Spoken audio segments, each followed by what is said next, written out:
that each and every one of us carry to care for it. Noach was chosen for his righteousness, not because he was perfect, but because he remained steadfast in doing what was right, even when others didn't. As we gather tonight to serve our community, may we be inspired by Noach's example, to act with integrity, to protect what is valuable, and to build structures, both literal and societal, that safeguard the well-being of all. Just as Noach helped restore the world after the flood, may our decisions today help strengthen and renew this beautiful city. And a big thank you to the staff here. We have beautiful parks here in the city, and our families enjoy it and really appreciate it. And renew our city for generations to come. May our work be guided by wisdom, compassion, and a commitment to the greater good. And let us all say amen. Thank you very much. Thank you, Rabbi. Thank you for being here. Pledge of Allegiance tonight is by Councilmember Snell. Great. Hand over your heart. If you've been in the military, you're allowed to render a salute and begin. I pledge allegiance to the flag of the United States of America and to the republic for which it stands, one nation under God, indivisible, with liberty and justice for all. Thank you, Councilmember. Next, we have our presentation portion of the agenda this evening. We have one, which is the Tustin Legacy Community Outreach and Engagement 2025 update. I'd like to bring up our JPW's Communications Senior Vice President, Suzanne Bankhead, for a presentation. Perfect. Thank you so much. Good evening, Mayor, City Council members. So nice to be here with you again this evening. You might remember we were here in April and presenting the launch of our outreach efforts. So really excited to be here tonight. Our team's been out and about in the community. We've been at events, we've hosted community meetings, we've hosted focus groups and online surveys. And so excited to share the efforts to date and also map out what is coming next for this process. So just a quick hit of what I plan to cover with you this evening. We'll go through that rather quickly given the interest of time. But just wanted to remind everyone of where we started with this effort and the goals that we set for this outreach and engagement process. Our goals are simple: to build awareness about Tustin Legacy, to hear directly from the community to help guide the decisions that come next. And lastly, we wanted to make it easy for people to get involved in the outreach process. And then similarly, this is where we started with guiding the conversation in our outreach efforts around two key opportunity areas with the North and South Hangar. So we wanted to get alignment on the current plan, the needs and priorities of the community today, and then talk about the opportunities and constraints that exist with the future of the hangars and Tustin Legacy. So where have we been the past 6 months? I'll go through this at lightning round speed. So I apologize for how quick I'm going to go through it, but I want to respect your time, and it's a lot of info to cover because we have been very busy. So we started out our efforts with some targeted conversations with a number of groups that are in Tustin. These are all groups that are deeply rooted in Tustin and understand this community well. We've had 15 of those conversations that we've hosted to date, and some of the folks that we've engaged have been the Tustin Effective Apartment Managers. We've talked to the Historical Society, American Legion, as well as members of the building and development community. So again, 15 of those conversations to date. And then from there, we've been out and about at your amazing community events and hosted tables. We've been out at 6 different events since the start of this effort in April, and we feel like we've covered all necks of the woods in the community and all different neighborhoods. We were at Sunset Market twice. We were out at the movies in the park, the concerts in the park, Viva Tustin, and the annual egg hunt as well. So a key part of these conversations was like allowing us to have a real finger on the pulse of the issues the community cared about the most, which at the top of the list was what happens next with the hangars. You'll see some of our materials here that hit that right. That conversation very directly and really helping people understand what's the status of each of the hangars and what are the key considerations that the community has to make with the future of the hangars and development and legacy. So I think that really helped us understand what people care about and then helped us understand how to frame the decisions to be made in the future. And then we've hosted 3 very successful community meetings. We started out first with our Citizens Academy on April 30th. Very well attended by some very engaged community members. We had about 40% of the people that attended that didn't know anything about legacy. And so that was a great opportunity to start this effort and really engage them and then bring them on as community ambassadors. We moved from there into the May 13th community open house. We had strong attendees there, 125 people. Similarly to the Academy, we had about half the people that attended did not know about Tustin Legacy and some of the plans. So that was a huge effort to be able to engage, educate at that touch point. And then we really culminated those meetings with the August 19th Local Reuse Authority meeting. Strong attendance there. We sent out 34,000 postcards to households in Tustin.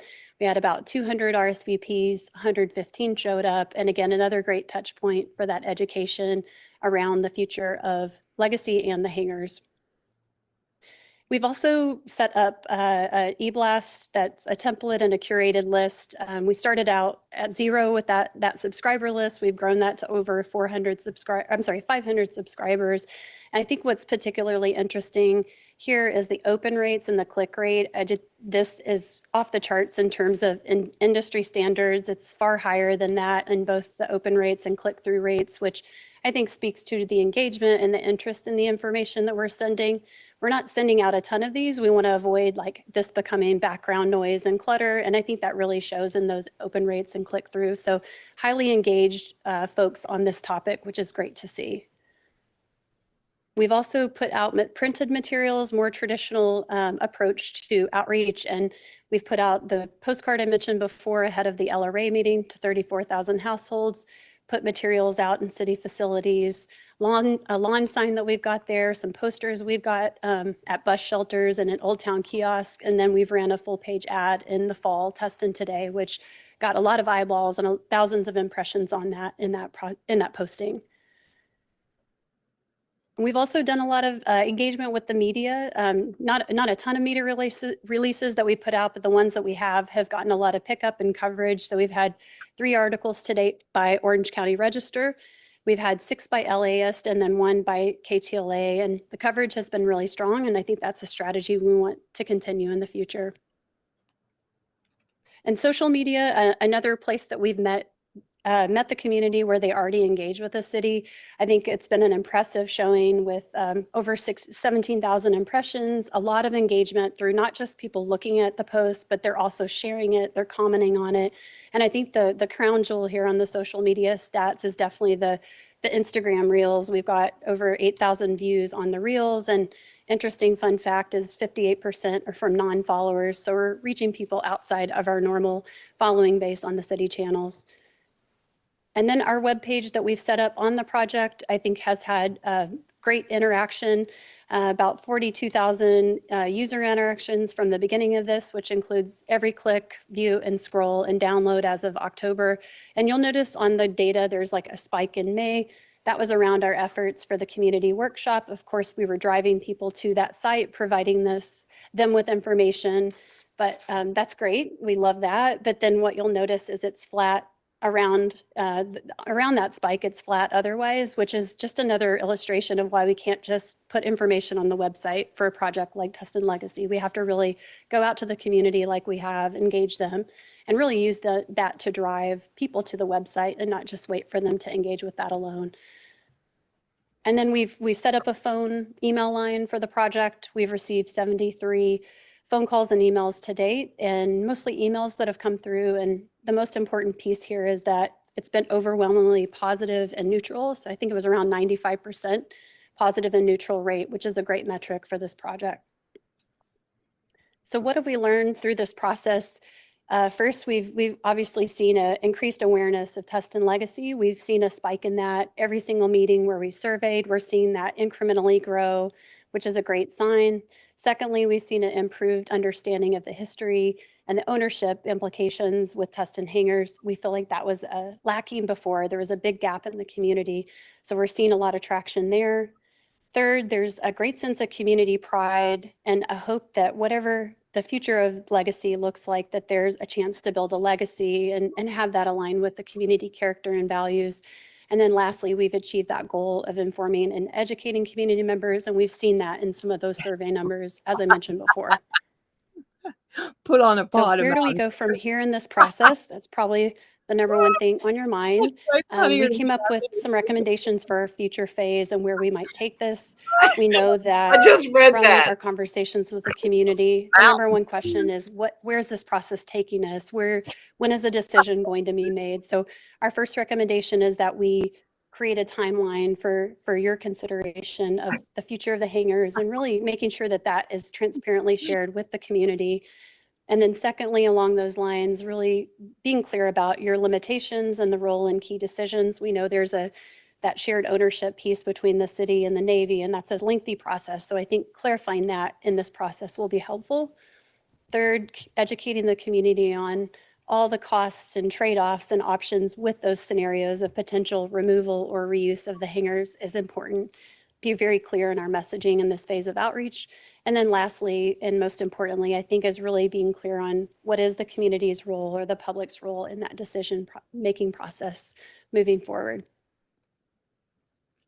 And we've put together a timeline of moving toward that decision, starting first with a community survey where we're looking for input on doing some community tours of Tustin Legacy, including the hangars, and what would be important for people to learn in that process? What would people want to see, and what information is still not clear to them? So we want to get a finger on the pulse with the community first, and then use that to inform the strategy and the approach to those tours. And early part of next year, do some focus groups with those ambassadors and project stakeholders that we've engaged early in this process, and then do a round of meetings and surveys in the spring, leading all to a potential decision on, or more rather direction from this council in the spring in April and May, and then culminating all of that with the annual LRA meeting in August. And with that, I'm here for questions if you have them. Thank you, Suzanne.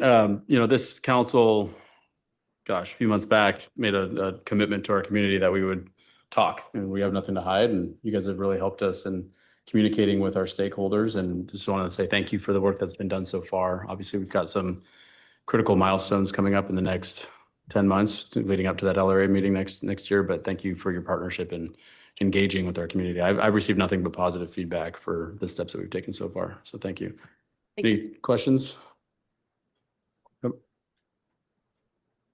Again, thank you very much for the presentation. I appreciate it. And again, to kind of, amplify what the mayor said, I mean, the city council, going back the last couple of years, has made a concerted effort to be very transparent. I mean, this is all of our cities. I mean, we're 5 people that love Tustin and we have the honor of serving, but it's, there's 80,000 residents in Tustin, and they all need to have a voice and a say in what the future of the Tustin legacy looks like. So this is, super important. As we cycle into the holiday season and then next year, we don't have the sunset markets. So what's the cadence for engagement for the balance of this year? And then I see that you've got some, markers as you go into early 2026. So. Yeah, absolutely. I think I can control this, right? So much power. Okay, one bag. All right, perfect. I think in that time frame of the spring, I think that's a great question with like what events are available in the winter. To be honest, I don't have a great answer of exactly what those would be, but I think that has been such a helpful touch point that I think we could consider that and looking at ways to do that and thinking about that in the winter hours when there's daylight savings issues. And so we definitely can add that and layer that in because that has been a great touch point for us. Okay, because I know we do have the Dino Dash, and it might be too soon, but Dino Dash is on Sunday, November 2nd. I don't know if there's plans to have a booth or something where people can kind of come up and engage, but that could be a potential touch point. So, thank you. Take that into account. Thank you. Thank you. Additional questions? Yeah. Well, just to start with off of something that Councilmember Schnell said about the Dino Dash. It's a huge community event. It's actually, they're finalizing their booths. And just because I always sponsor, but I never use a booth, I've got a booth on offer, but they need to know by tomorrow. So let me know if you want to use my booth. Yeah. And if you don't, that's okay because it's awfully timely. But that's a great event, and there's the tree lighting always has a sort of a street fair element to it. I wanted to say a couple of things. One is the communications plan and effort that you have led has been very good. And I think people are seeing it, appreciating it. I have gotten no negative comments about the effort or the plan. The only negative comments I've gotten are, and they've been in the place where you get negative comments, which is online. And so this is sort of a message to the world out there, though, and they've been a lot along the lines, especially when the stories in the Register and KTLA came out about what we are doing and trying to listen. There were a few comments like, "Oh, who cares? They're just going to do what they want." It's, you hear the various theories. I don't want to give too much credence, but the one thing that came through was, why bother? They're just going to do what they want anyway. And so this isn't directed to you. You're just the person trying to communicate what I want to say, which is do it anyway. Tell us what you think. Engage in this process, because the worst that happens is that we don't end up doing what you'd like. And ideally, we will listen, and the whole point is trying to find out. So you get nothing from trying to engage. So I wanted to just say that to the world that might be listening. Specifically, I do want to, I'm glad this timeline thing is up here, because it's the one comment I wanted to make, and I've passed this on to staff. And this is an evolving timeline.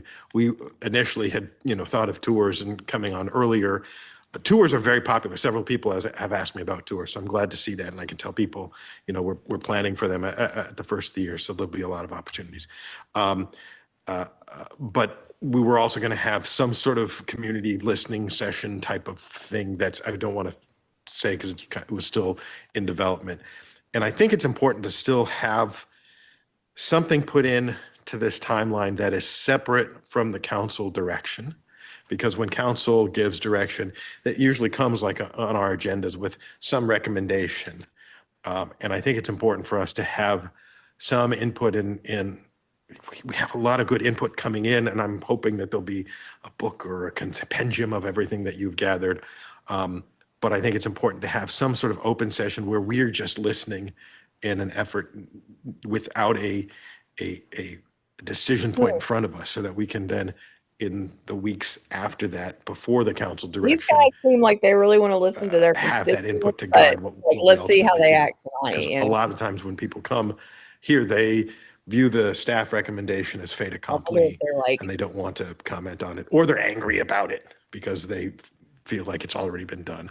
And so I'd like to just hope that we can, as we continue to develop that, try to build in that open time for at some point in this process. Thank you. Thanks for the comments. Mayor Pro Tem. Thank you, Mr. Mayor. I think you guys have done an excellent job to this point. Thank you very much for all your efforts. I know sometimes it's like herding cats, so appreciate that very much. Kind of talking about herding cats a little bit, which is, as this is continuing to develop as far as the timeline goes, and kind of working off something that Councilmember Schnell had mentioned. In the wintertime, we do have some events there. We have the Tustin Community Foundation Mayor's Breakfast. We also have the Christmas tree lighting, where we have a lot of folks there. So I know it's difficult to kind of quantify everything as you progress when you're constantly taking data. But that might be something to think about too, is just bringing that data where we have large amounts of mostly our citizens there, to kind of get an idea, have a presence there. And that would be very, very helpful, I think. Once we get all of this, I think the council will be very, very serious and deliberate through this. I think that we take what everybody says very seriously. But ultimately, the council will have to provide direction, because we're elected officials that are sworn to do that. So anyway, just an idea as far as looking at additional input from those particular groups. And I think that Councilmember Schnell had a great idea. Thank you. Obviously, I think staff can work with the consultant on the right events to attend, and you're hearing it from the council. So Councilmember Gallagher, you have any comments? I couldn't understand what this was. So. You're doing a great job. This thank you for reporting back. This is a significant effort to engage the community, but we understand the importance of this and we hear the community asking for it. And so I think we found the right partner with JPW to take us through this process. I was blown away by the local the LRA meeting and how that's evolved over time and what you've been able to do with it. It was definitely very popular and we got a lot of positive feedback. The only thing I'd offer is I love the metrics, and I think that tells the story of what we're getting back for this investment. We're getting engagement, but we're getting an active audience. We have a lot of exciting news to share in the coming 12 to 18 months directly related to the Tustin legacy. And so I would hope that we would just use that avenue. We're already posting in Tustin today, but use that avenue to help grow the audience, because that's going to be very valuable in the future as we continue to outreach to those that we know are interested in the Tustin legacy. So thank you. All right. Thank you to JPW and staff. We got a lot of work left to do, but thank you for bringing us to where we are. Thank you so much. Okay, with that, we're going to move into public input. At this time, any member of the public may address the council on matters which are not on this evening's agenda, provided the matter is within the subject matter jurisdiction of the city council. If any members of the public who are participating through Zoom wish to address the council, please raise your hand. And if you're calling in, please press *9 to raise your hand. Madam City Clerk, I have one request to speak on the agenda here, Mr. Weitzman on Zoom, and then we'll take him first and then any others you received. I haven't received any that additional us? person. I don't know if that's us now. As you stated, Mr. Wiseman on Zoom. He said not on the agenda, but our shit's on the agenda. Yeah. Can you hear me? Yes, go ahead. Hi. I wanted to say hello to everyone. You probably know my name from emails that you received and never replied to. I have an issue and a question to the city. When City of Tustin is planning to actually follow the law and have policies and procedures to handle with health hazards and mold and other similar situations, the main reason I'm in my situation is because there is no such procedure. And it's not reasonable for a city not to have a procedure for that, especially if they adopted all the codes and laws that requires them to have that. So, for example, in the city of Irvine, I had another friend that had a similar case, and the city knew immediately what to do, and he didn't have to have all this stonewalling and the uphill battle that I'm experiencing for no good reason, when all I'm trying is actually in good faith to take care of the health of myself, my family, and my community. So right now I have a situation that there is a neighbor that caused a health hazard. The city, after a lot of arguing and objections, finally acknowledged that they are responsible to inspect and to take care of it. They issued a notice of violation, and because the violator was refusing to do it from his side, and I already let them one time to try from my side, and they left my house with damages and didn't want to fix it, I said, you can do it only under condition, only if you are willing to bring my home, to make me whole again, to fix it after you leave. I find it really, I don't understand the reason why none of you is willing even to answer your emails, to answer your phones. I don't understand why the city manager that is supposed to be actually the one that making sure that all the rest are doing what they're supposed to, having almost every day a message that says we are out of the office, leave a message, and when you go to leave a message, it says, oh, this mailbox, you cannot leave a message. So what are we playing here? Which kind of game? Are you listening to the residents, or you like to say all these nice things in those meetings and actually no one's really care? So I would like some help here, because what I need is someone that will look again in my case in an administrative review, and it won't be the same people and the same attorney that he's wearing all the hats. He's representing the police, he's representing the record department, he's the cook, he's the server, he's the judge, he's the jury, he's everyone. I need someone, please, that will be independent, that will review it and see if there is a reason or not to. Mr. Weissman, your 3 minutes are up, so if you could wrap it up, please. That's it, I'm done. So can you please tell me two things? One is, are you able to help me to get an administrative review. And second is when the city is planning to actually have it properly done, that they have a policy that they can take care of health hazards. Thank you for your comments. Okay, Madam City Clerk, any other requests to speak? All right, we're going to move on to closed session report. Mr. City Attorney. Yes, the council took no reportable action. Thank you. With that, we'll move to the consent calendar. We have items 1 through 11 tonight. All matters listed under the consent calendar are considered to be routine and will be enacted by one motion without discussion. For the record, I want to note that item 4 incorrectly states that 7 applications were received, but really there were 10 applications received and considered during the process. For item 9, 5 e-comments were received for the item, which were distributed to the council and made available to the public on the city's website. And for item 11 on tonight's consent agenda, it includes the introduction of an ordinance that would adopt the 2025 California Building Standards Code by reference, and therefore requires that the full title of the ordinance that includes the title of each code to be adopted therein and the title of the secondary codes to be adopted be read aloud prior to the council taking action on the matter. So I'm going to turn that over to Madam City Clerk to read the full title of that ordinance. Thank you, Mr. Mayor. Bear with me, it's a little long.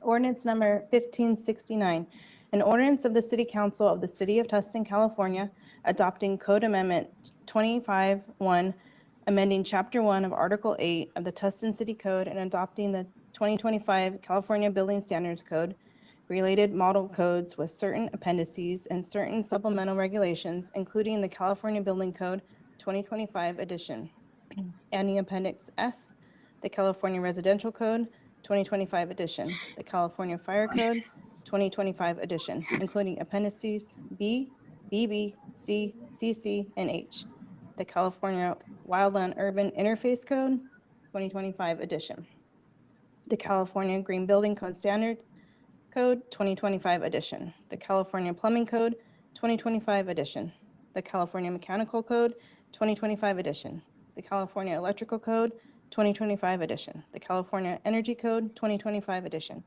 the California Historical Building Code 2025 edition, the California Existing Building Code 2025 edition, the California Reference Standards Code 2025 edition, the Uniform Housing Code 1997 edition, the Uniform Code for the Abatement of Dangerous Buildings 1997 edition, and the International Property Mike, Maintenance no, Code it's 2024 edition it's with not too certain late. additions, They haven't even got amendments, to it. and deletions. That's all. Thank you. With that, we'll turn to public input for the consent calendar. If any members of the public wish to address the council, please submit a request to speak form if you have not already.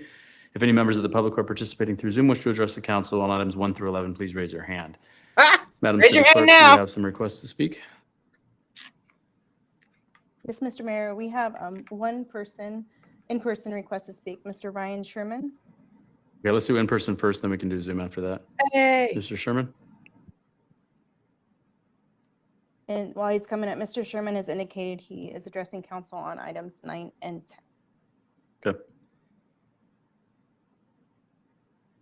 Good evening, Mr. Mayor and council members. My name Mike, is raise Ryan your Sherman. hand. I'm with the California Narcotic Officers Association, and we are here in strong support for the proposal to prohibit the sale, distribution of concentrated synthetic 7-hydroxymetragenine and regulating natural kratom in the city of Tustin. 7-OH is a psychoactive component of kratom leaves and is being synthetically concentrated into various products that are sold in gas stations, smoke shops, and other retail and online venues in the city. They are often promoted as dietary supplements to address a broader range of issues. These products come in various forms such as tablets, gummies, etc. And the liquid extracts and the concentrated forms significantly increase the adverse and potentially life-threatening effects. Medical research has shown that 7-OH binds to the same receptors in the brain as traditional opioids, creating a risk of dependency, withdrawal, and overdose when combined especially with other substances. Despite being marketed as natural product, concentrated synthetic 7-OH has no approved medical use and is widely recognized by public health authorities as dangerous. In July of this year, the Food and Drug Administration issued warnings to firms that were illegally marketing concentrated synthetic 7-OH products and posting product images of their products. The FDA indicated that 7-OH is not lawful in dietary supplements and cannot be lawfully added to conventional foods. Additionally, the FDA said that there are no FDA-approved drugs containing 7-OH, and it's illegal to market any drugs containing 7-OH. Consumers, according to the FDA, who use 7-OH products are exposing themselves to products that have not been proven safe or effective for any use. Last month, in Los Angeles County, 6 people died as a result of 7-OH overdoses. And they're expecting, after speaking with Department of Public Health there and the medical examiner, they're expecting those numbers to rise this year. California Narcotic Officers has been active in addressing the recent explosion in use of kratom and the abuse of concentrated synthetic 7-OH throughout the state. We've been supportive of AB 1088, which is pending right now in the Senate Health Committee. It passed out of the full assembly by a vote of 76-0, with all of Orange County Assembly members supporting it. In August, we worked with the Orange County Supervisors and the City of Huntington Beach, resulting in the unanimous passage of their ordinances regulating kratom and prohibiting the sale or distribution of concentrated synthetic 7-OH. Looks like I'm out of time. For those reasons, we urge your support. Thank you for your comments, Mr. Sherman. Madam City Clerk, next speaker, please. And we will move to Zoom, Mr. Mayor. The first speaker on Zoom is Misty Brown. Okay.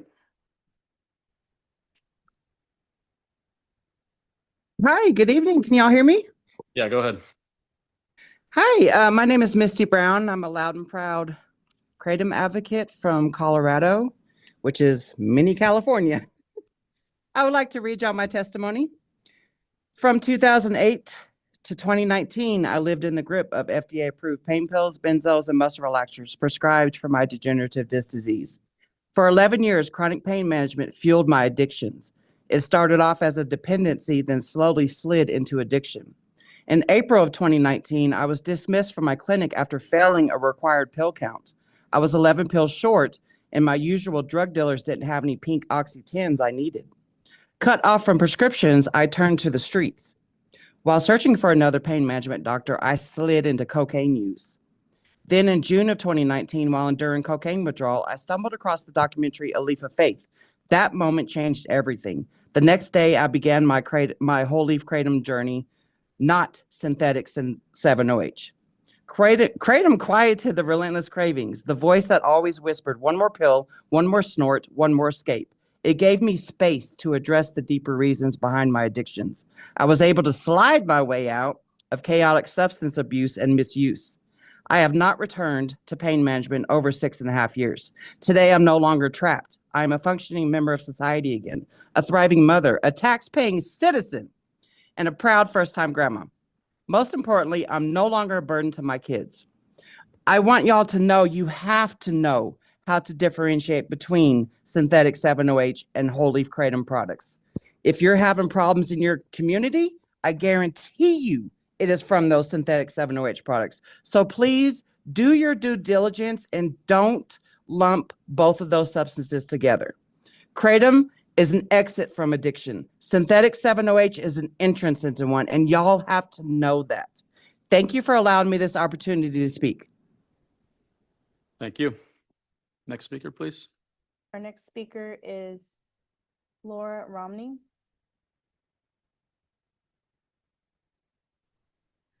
Hello, can you hear me? Hi. Yes, go ahead.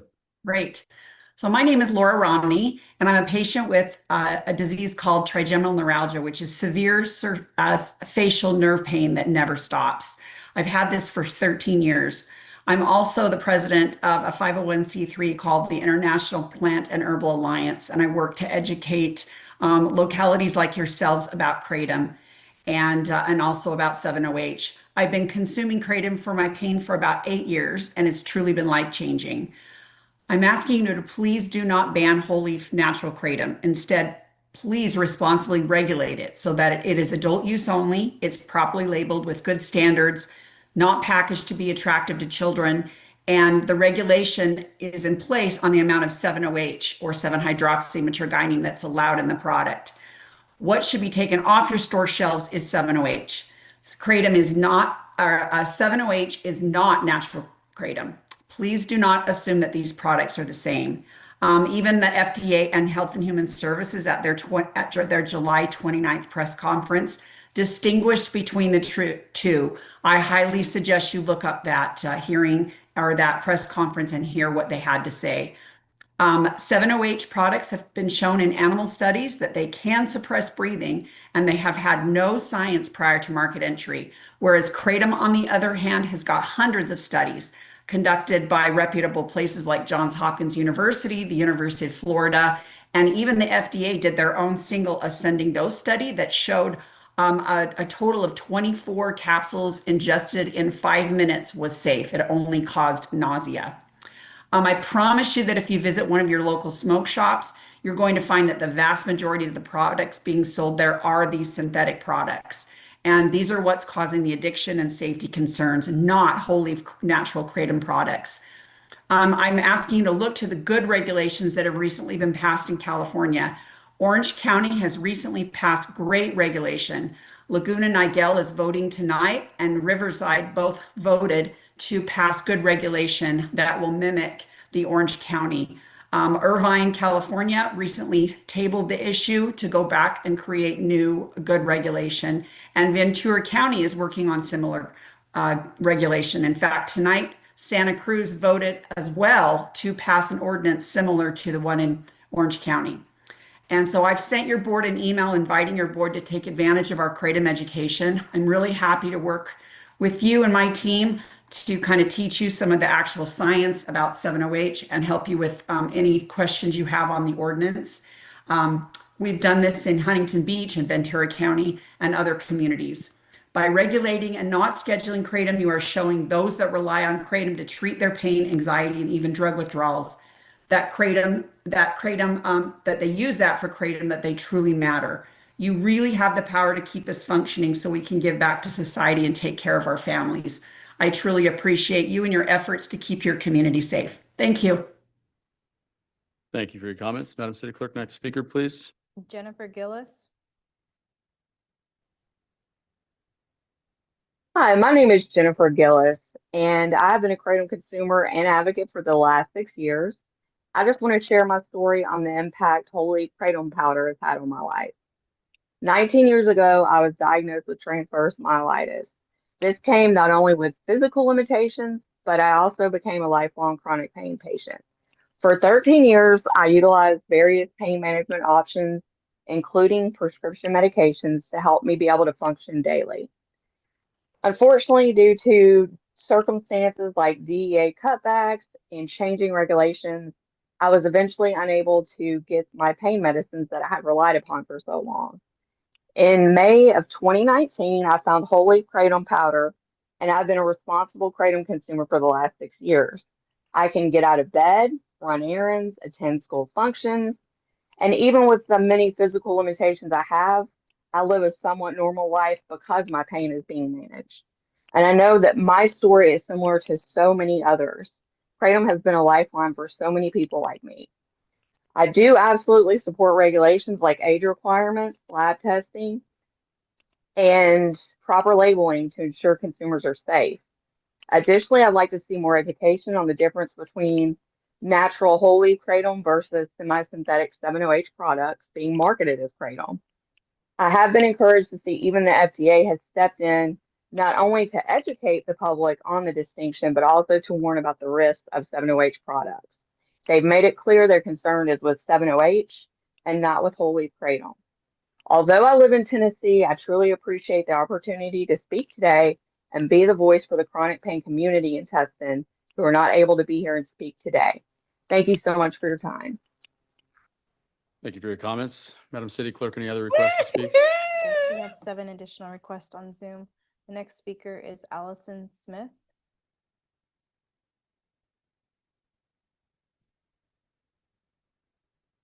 Allison, if you can hear us, you're up. Mr. Mayor, my apologies. We brought in Drea. Oh, sorry, Drea, go ahead. Hello, can you hear me? Yes, go ahead. Hello, my name is Drea, and I want to let you know about how I've used Kratom for over a decade now. Kratom has been a positive and life-changing part of my wellness journey. It's a natural plant from the coffee family, and it helps me to manage EDS, CRPS, CPTSD, major depression, and panic disorder. It allows me to avoid the harsh side effects that I've experienced from prescription drugs. I learned about Kratom from my brother after it got him off of heroin. It has saved my sister's life as well. They both survived fentanyl poisonings in 2016. Kratom is the reason that they've reached sobriety. It prevented me from getting addicted to pills. Addiction runs in my family. It could have been me. Research from Johns Hopkins University and the University of Florida shows that Kratom's natural compounds work differently from opioids. They can relieve pain and improve mood without the dangerous risks of respiratory failure. Studies in drug and alcohol dependence also found that Kratom has a low potential for abuse and can even help people reduce dependence on harmful substances. Data from the CDC and the National Institute on Drug Abuse confirm that deaths linked solely to Kratom are extremely rare. Most cases involve other drugs or contaminants. Another concern of mine is the fact that alcohol has remained easily accessible while being responsible for tens of millions of deaths globally. These deaths have been attributable to alcohol since 2010, very likely more than 30 million, based on the annual scales involved. Kids are able to get access to alcohol. Alcohol withdrawal is deadly, whereas discontinuing Kratom use is not. That's why I believe regulation, not prohibition, is the responsible way, requiring testing and labeling so products are safe and adults can make informed choices. For me and for millions of others, Kratom has meant a better, healthier quality of life. Please listen to the science and to the people who use it responsibly every day. Thank you so much for your time and consideration. Yeah, Our Trey. next speaker is Allison Smith now. Yep.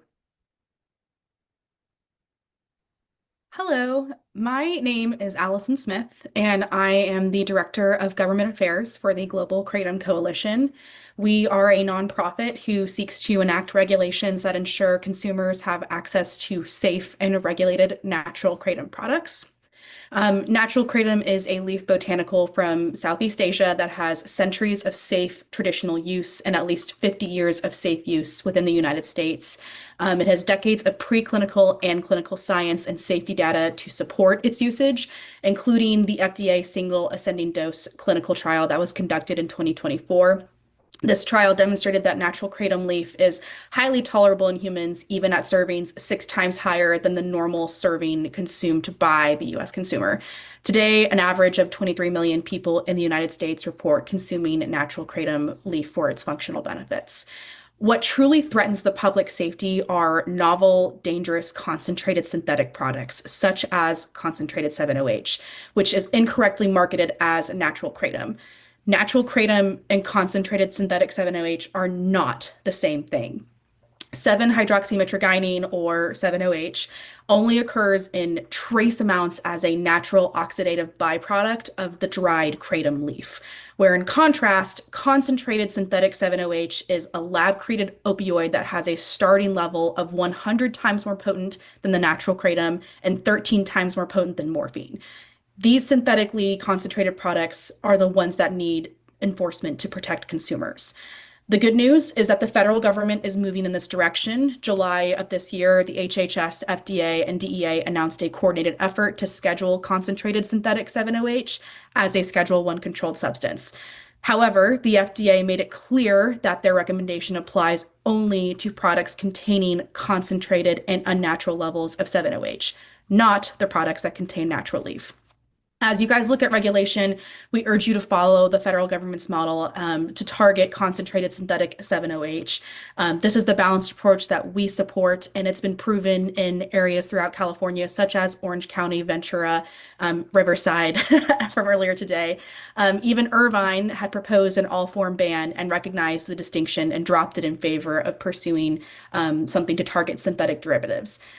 We are looking for sensible science-based policy that that works to protect consumers while eliminating dangerous synthetic products from the marketplace.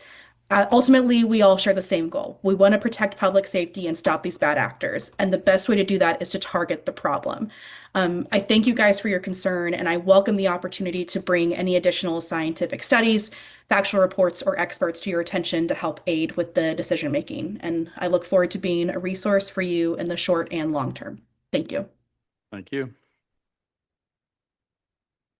Next speaker is John Shinholzer. Thank you very much. My name is John Shenholzer. I am the Advocacy Director for American Veterans for Kratom Safe. I'm also a United States Marine Corps veteran. Spent 4 years in the infantry, deployed 3 times. In between my second and third deployment, the colonel sent me to a rehab instead of the brig, and I've been clean and sober now for over 43 years. Last 20 years, I ran I'm the co-founder of Virginia's largest peer-run recovery community organization. And, we treated over 11,000 people during my tenure. About 15 years ago, I started studying kratom. And just cut through the chase, what I realized was that kratom, to me, is one of the best harm reduction tools I've ever seen in my entire life.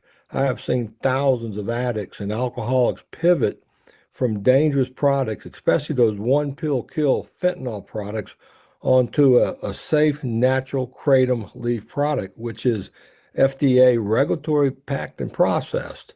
And I just can't stress enough. And I travel the country a lot, and I'm engaging in all communities. And the kratom community, what I realize is they really know what's going on with kratom. And I learned that the FDA would have banned it back in 2016, but they couldn't because kratom passed the 8-factor analysis test, which is the provision in the 1994 DSHEA Act, which allows these supplements to be in the marketplace. And I hear a lot of arguments about kratom, and I noticed the last few years that 7-OH product hit the street. We don't have a natural kratom product problem in our communities. We have the Get High stores that sell those 7-OH products. And to put it in perspective, you can have 5 tablets the size of like a bare aspen. 5 7-OH tablets is equal to 10 gallons of natural leaf raw kratom product. Natural kratom has trace amounts of 7-OH. So when you think about it, anybody can realize that's a danger and that's a problem. And most, problems related is going to be to the adulterated products and the 7-OH products. I have met a couple leaf addicts over the years, but they did not have a problem getting off of it and correcting their abuse of it. And speaking of abuse, you got to realize, addiction is a mental illness. And I just don't think it's a good policy to shape policies around a mental illness when people knowingly and willingly, they abuse those other products. So, I think we ought to stick with the science, listen to, the kratom community, and we don't need another drug war item, another tool for the drug war. And this is just not a good time during our addiction epidemic to ban natural leaf kratom products. I'm in support of, regulating natural leaf products, and I'm in support of banning the dangerous adulterated and 7-OH products. Thank you so much for your time. Thank you. Our next speaker is Venus Usher.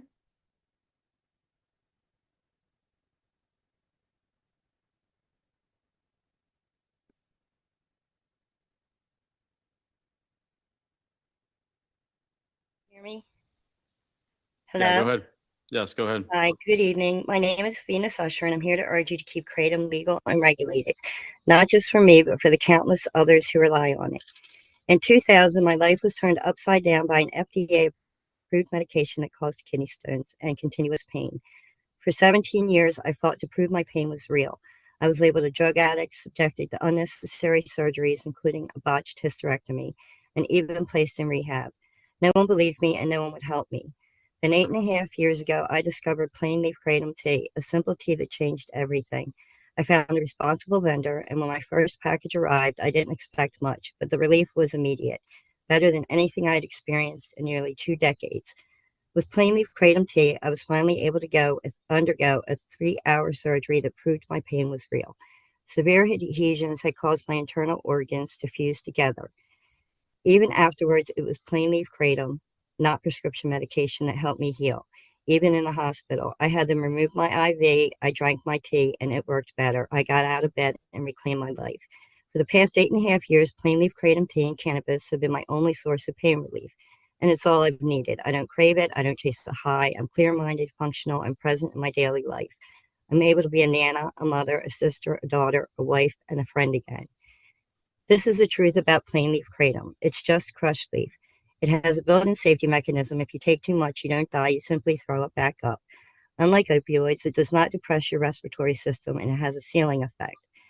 No matter how much you take, you won't get higher, and you don't get high, and you don't get stronger pain relief beyond a certain point. Responsible use gives best results.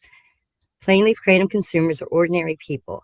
Parents, veterans, nurses, and teachers quietly living their lives. They aren't looking for trouble. They're making memories. Many aren't even aware that there are bans, and that's the danger of criminalizing it. Look at Shayna Brown, who now faces 10 years to life in prison, or Marshall Price, who got a 10-year prison sentence just for crossing into a state where it was banned. He was murdered in jail. This is what happens when a safe plant is made illegal.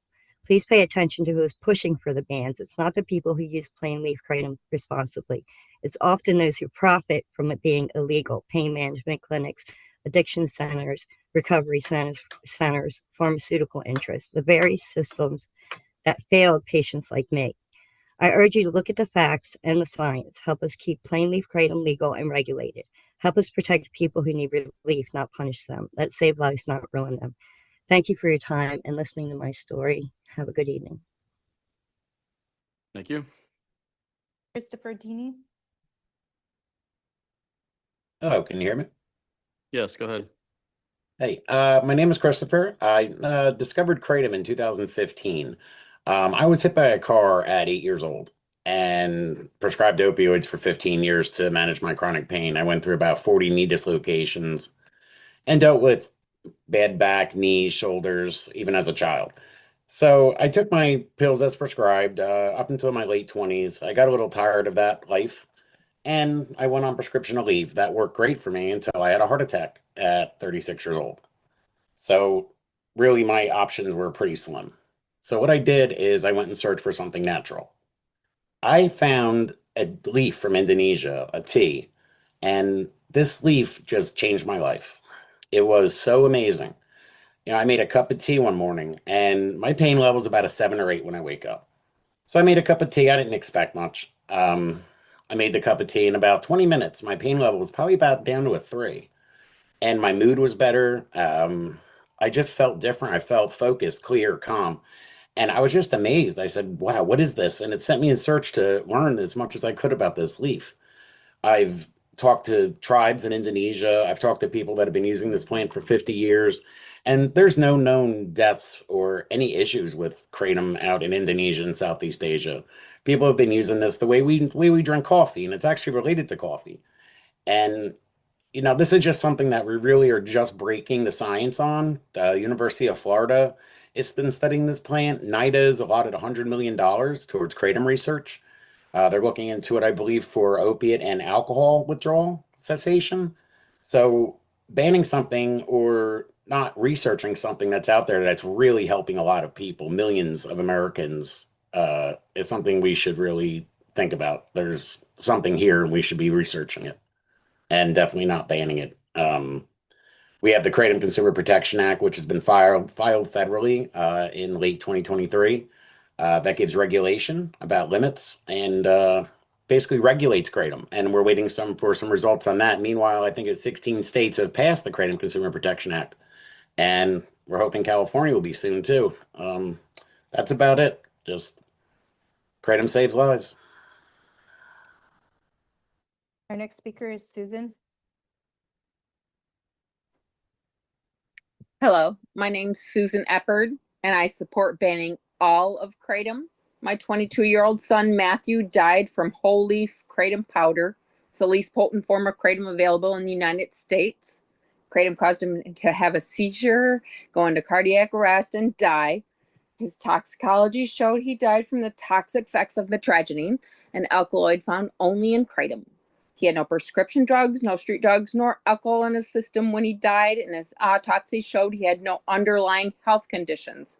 My son did not die from 7-OH as he died in 2021 prior to when 7-OH or 7-hydroxymetragine hit the market in 2023. Concentrated 7-OH can be made from kratom powder with few ingredients by simply searching it on YouTube. Banning 7-OH will not get rid of 7-OH, as kratom is already illegally imported into the United States by the metric ton, as it is federally banned to be imported into the United States. And yes, people have been using kratom in countries of origin for thousands of years. However, toxicologies and autopsies are not done in these countries because of religious beliefs, availability and resources, and the fact that these countries depend on the United States being dependent on their drug kratom for their very survival. So they wouldn't inform the United States that their people are dying from this drug. My son Matthew thought that kratom was a great herb for energy. He had no idea how addictive it was until it was too late, nor did he believe it could kill him.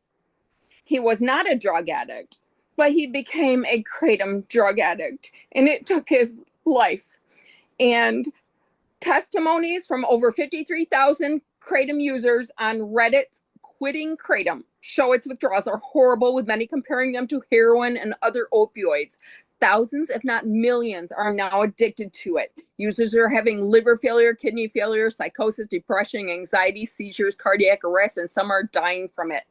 And this is a disclaimer from one of the leading kratom dealers in the United States. It's a GMP qualified kratom dealer. And it states short or long-term kratom use may be associated with one or more of the following adverse reactions: nervousness, agitation, confusion, aggression, hallucinations, delusions, tremors, sleeplessness, drowsiness, lethargy, sedation, skin hyperpigmentation, loss of libido, constipation, nausea, vomiting, abdominal pain, liver toxicity, tachycardia, hypertension, respiratory depression, respiratory arrest, cardiac arrest, renal failure, seizures, coma, and death. And this is from one of the leading kratom dealers on the American Kratom Association's website that they claim is one of the very best kratom places to buy your kratom.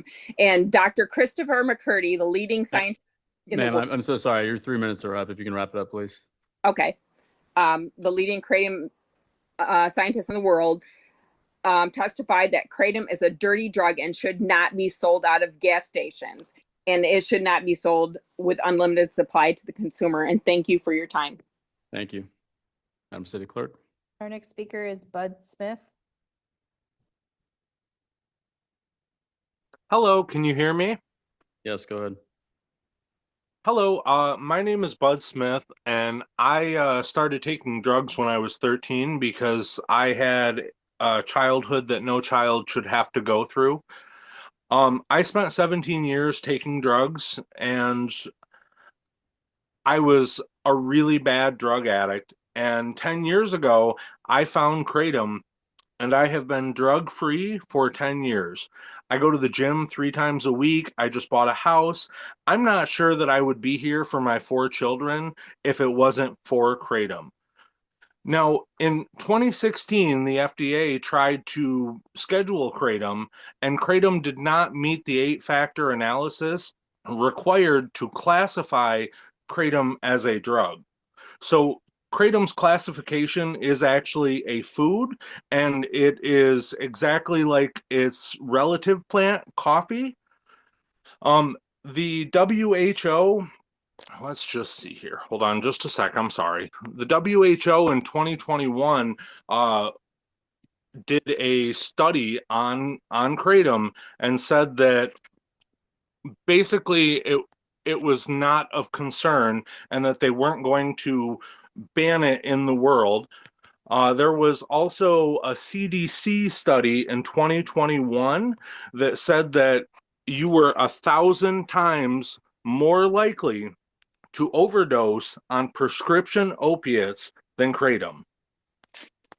Kratom is not dangerous. And even before 7-OH was on the market, bad vendors were still mixing other things with kratom. There was a product called Space Dust that a vendor was selling. The bag didn't say anything on it. It just said Space Dust, and it was kratom mixed with a type of tramadol. So even before 7-OH was on the market, there were still bad people selling mixed products that are dangerous. And I don't know if you guys know this or not, but if you go on the internet, you can buy something called research chemicals.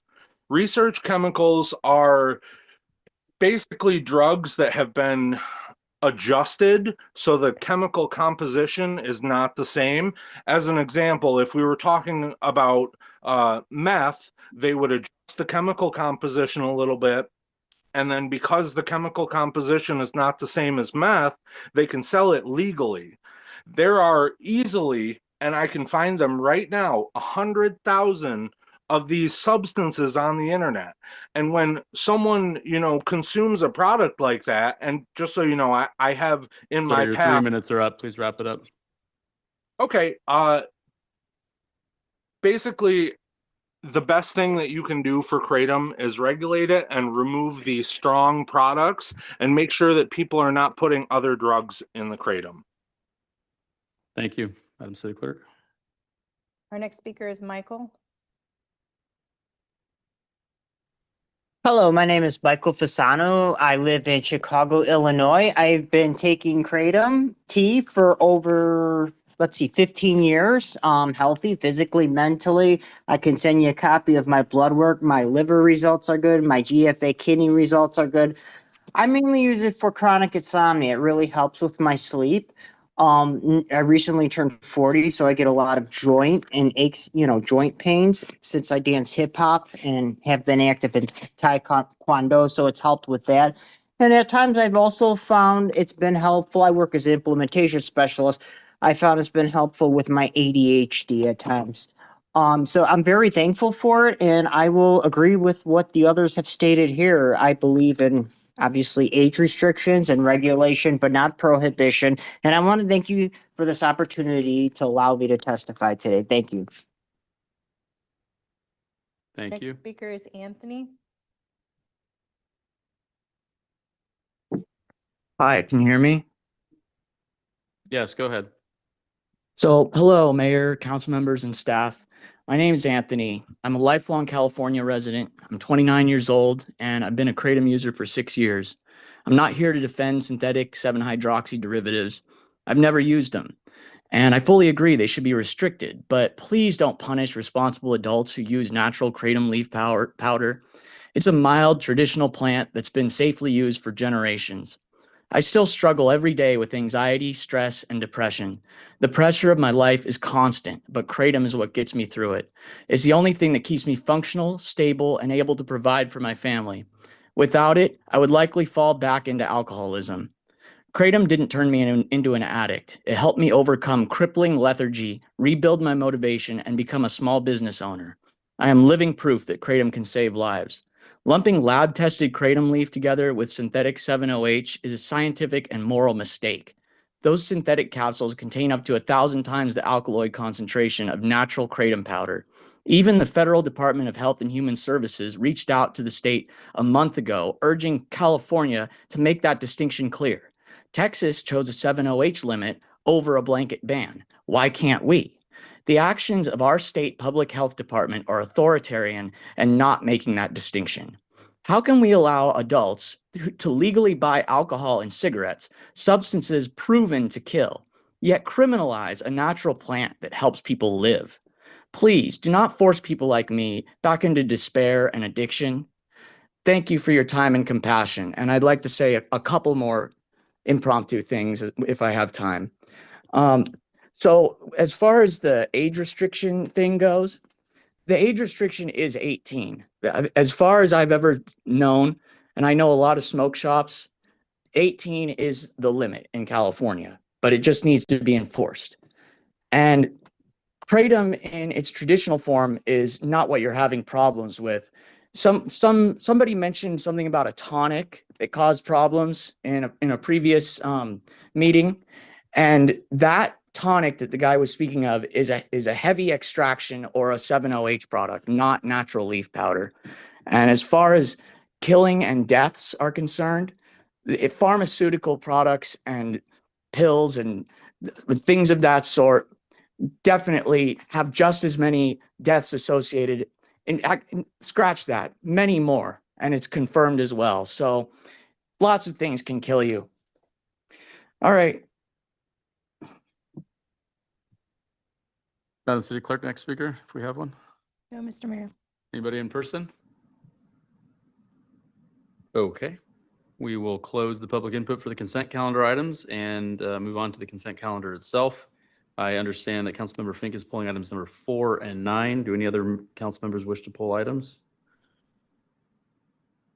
Seeing none, we will move on to entertaining the balance, which is 1 through 3, 5, 6, 7, 8. Michael, I'm sorry. I was 10, typing in the 11, Zoom 10, info 11. We have a motion and a and second. Madam they, City Clerk, roll call, I guess, please. closed it Fink? ahead of Councilmember time. Chanel? Aye. Councilmember Gallagher? Aye. Mayor Pro Tem Nielsen? Yes. Mayor Lombard? Aye. Or, Motion passes 5-0. Thank you. Item number 4, Planning Commission appointment. I will hand it over to Councilmember Fink.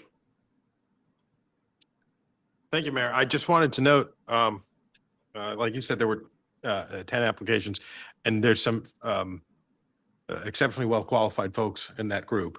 And I know that the nominee, Meg Gullo, is here. I think most, if not all of us, know her on the Public Art Commission, but I wanted to see if she wanted to say anything, if that was proper to allow her to comment on this time. You're welcome to say something if you want. You don't need to, though.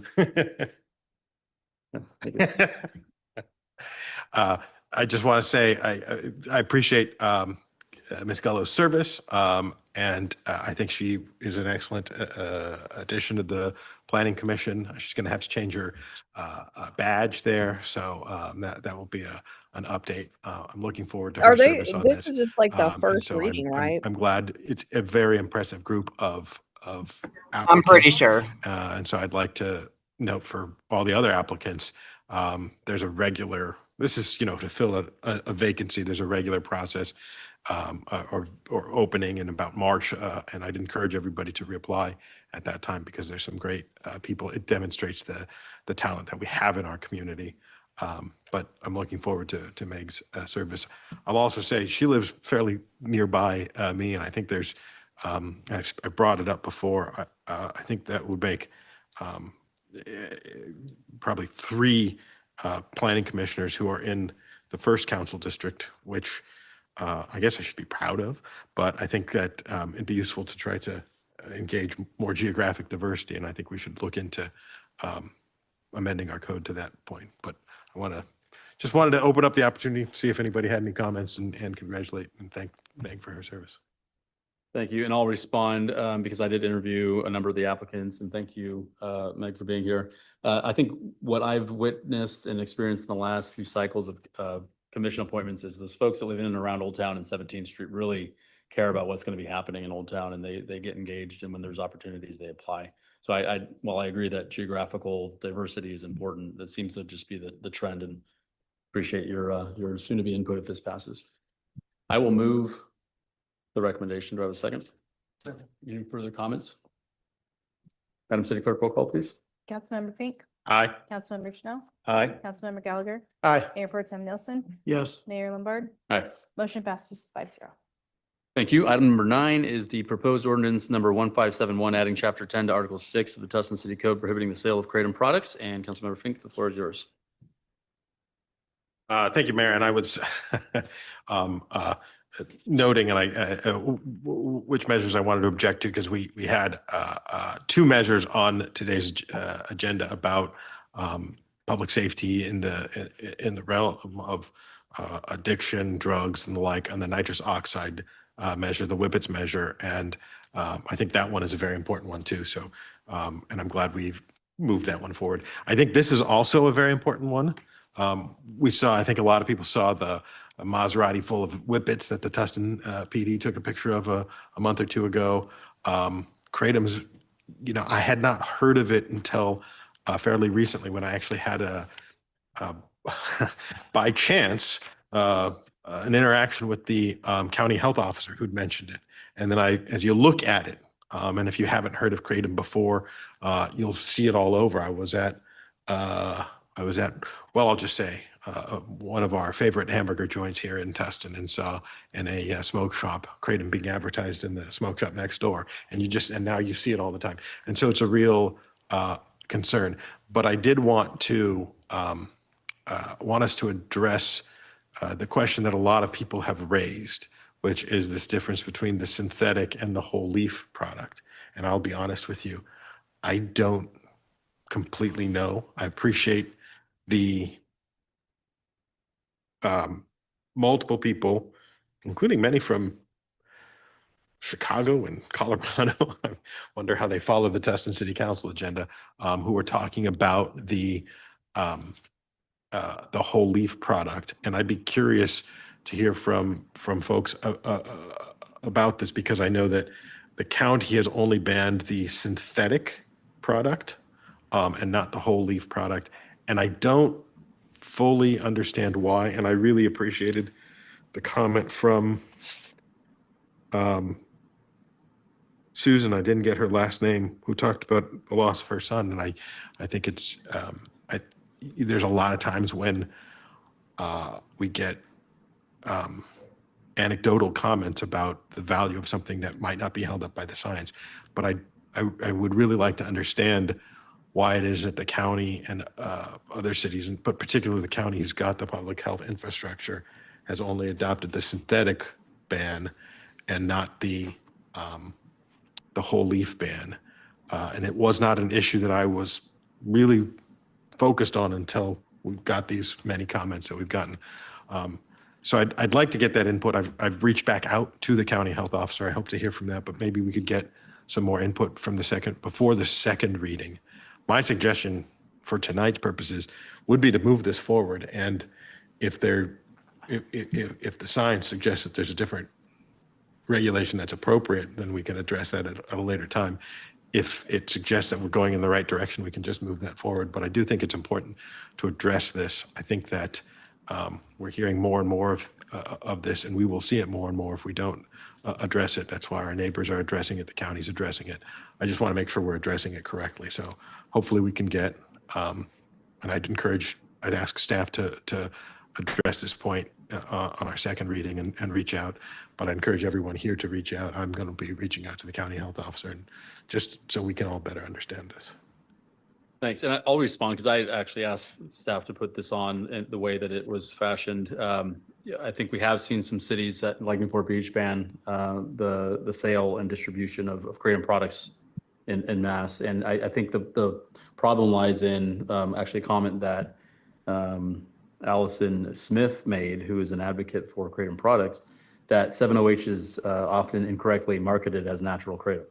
And I don't think that it's in our best interest from an enforcement standpoint to have Tustin PD trying to figure out what's natural and what's not at this point, because I think it is an emerging public health risk, and I would hate to see the synthesizing of natural products into illicit drug use, and then we're trying to figure out what is natural, what is not. So for the time being, until the state or the federal government enacts clear regulation and policy, I think this is the best way to avoid something tragic happening in our community. And I was listening for the word Tustin in all the public speakers that came, and I didn't hear it. And I think, we had some speakers from Colorado and Illinois, and I'm not sure that perhaps some of them were Tustin residents. And if there are Tustin residents who use natural Kratom, we're not banning.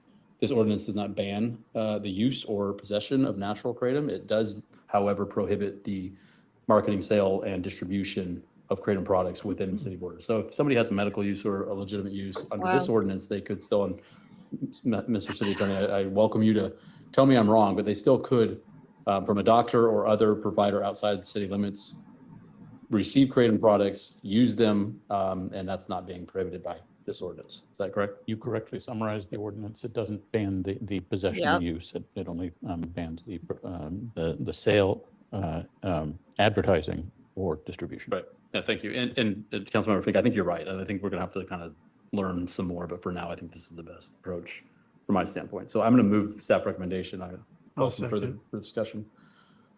We have a motion and a second. Yeah. Can I ask, and like I said, I want this to move forward tonight because we have time to figure this out, even if I view this differently in the next, couple of weeks. Yeah. But your comments are well taken. I guess my, I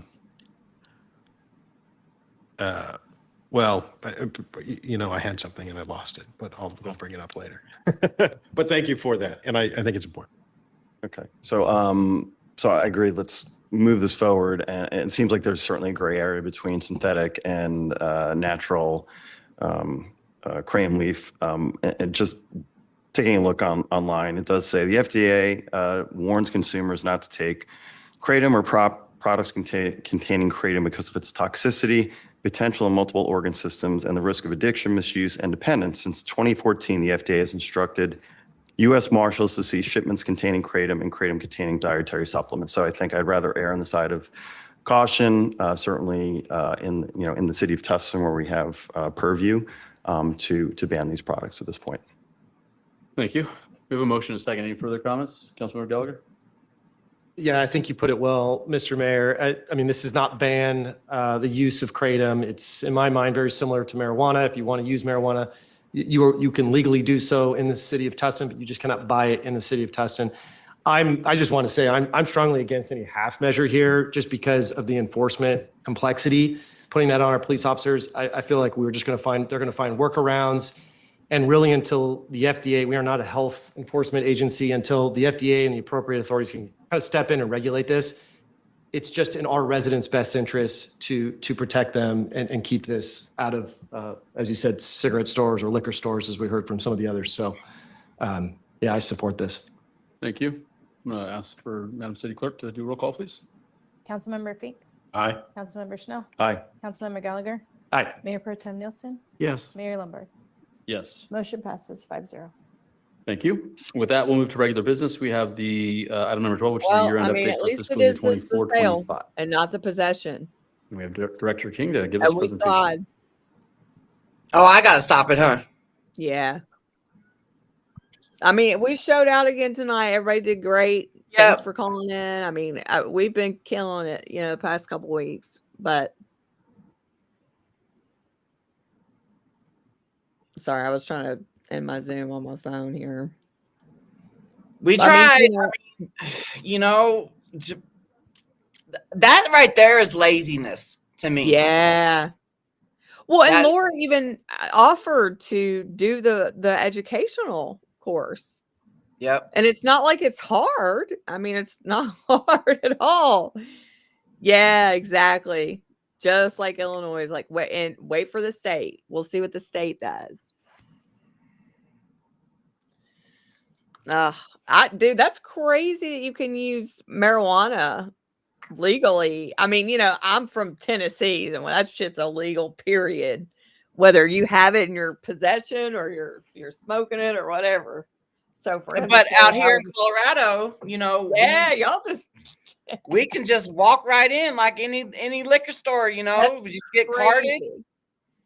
Y'all are We don't free. have to have a medical card to get, cannabis. We got recreational, but like I said, that right there is just pure laziness to me. Yeah. It's like, and then we hear it all the freaking time. Where's the people that live here? Yep.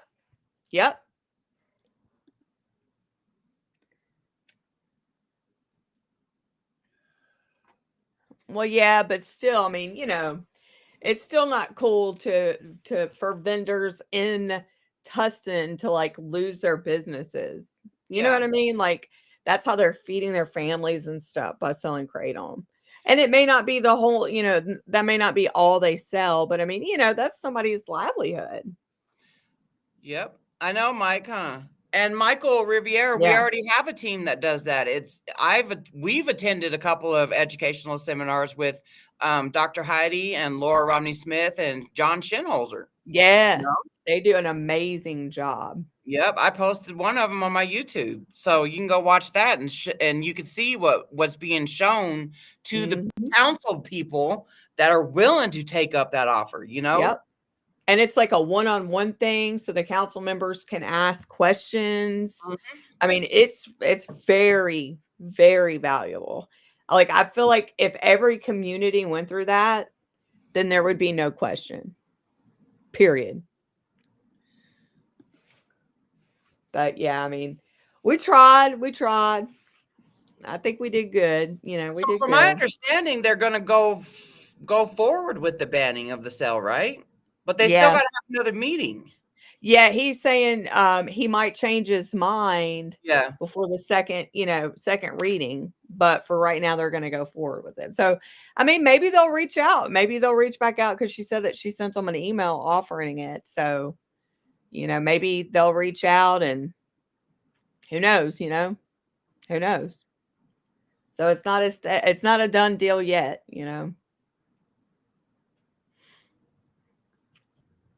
Not yet. Anyway, well, I'm going to get off here. I'm going to go put my kiddo to bed. I know. We've been almost 12 hours live streaming. A long ass day. Like, it's been a long ass day.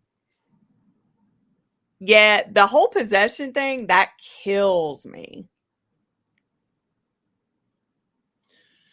Imagine if the villages that your vendor ships from. Yeah, true. What a freaking day. Well, from the first meeting we had earlier in Santa Cruz, we will download and upload. I'll clip it all up. But that y'all got to give me some time for that because that takes some damn time. Yeah, we got to tell you got to take a break the rest of the evening. And then we'll download and upload this one too, and I'll clip it up. Oh, you're welcome, Bunny. I think it's really good for people to see, and I think it's great that everybody's been calling in the past couple weeks because it shows how much. Even though I hate it when they mention that we're not from that area. Yeah, but I almost said I do not get paid for this. I do this because I was going to say that too. So Allison said not banned yet. They passed the first reading. So they're going to keep researching it and then reintroduce at a later meeting for final passage. Okay. Good. Okay.